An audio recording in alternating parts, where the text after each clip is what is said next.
thing you're going to do to make sure that this is fully correct is make sure that all of your blacks match.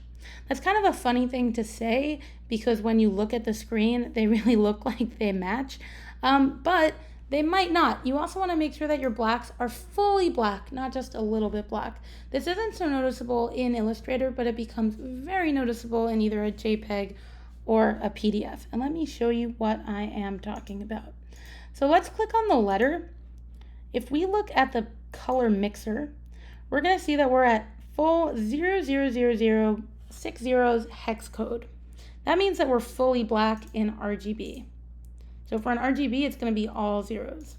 Now I want to click on this canister, and we got this canister by clicking the color, this black, by clicking whatever's in the swatch panel. And this is kind of lousy, but the swatch panel in Illustrator is not actually fully black. It's not a full rich black. When you look at the CMYK values, it's at 100% black, but it's at 0% of CMYK, which means it's actually just a washed out black. We can change this by making it 100% in the CMYK values. And that's going to make it richer. I want you to notice, and look, now we're in 000 for excuse me, we're in 000 for the hex code. When we go to RGB, it's also at 000. Okay, we want all of our blacks to be the same, and we want them all to be that nice, rich, deep color. So what we're going to do is we're going to choose any one thing, and it's going to be ridiculous to try to select every single thing individually and change it.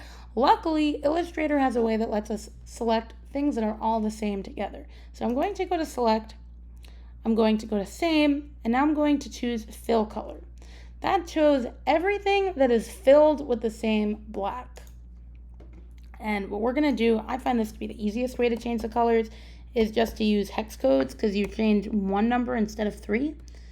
And now I've just made all of them perfect, rich black.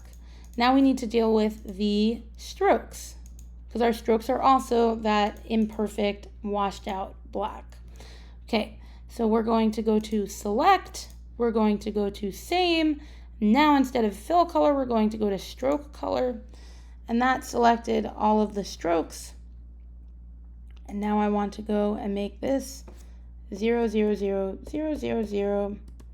Now I'm a little bit skeptical about these lines because I didn't see them get selected. By the way, this looks so cool to me when I zoom in on it. But let's, oh, you know what? Great, all the better. It was at 0000. Now, it is always worth checking these kind of things because you never know. And it's better to be safe than sorry. But before you submit this, before you completely finish it, make sure to check that all of your blacks are the same color and that they are all the deep RGB 0, CMYK 100, or hex code 000060. And that will give you the best blacks that you'll see in your PDF and JPEG when you save them.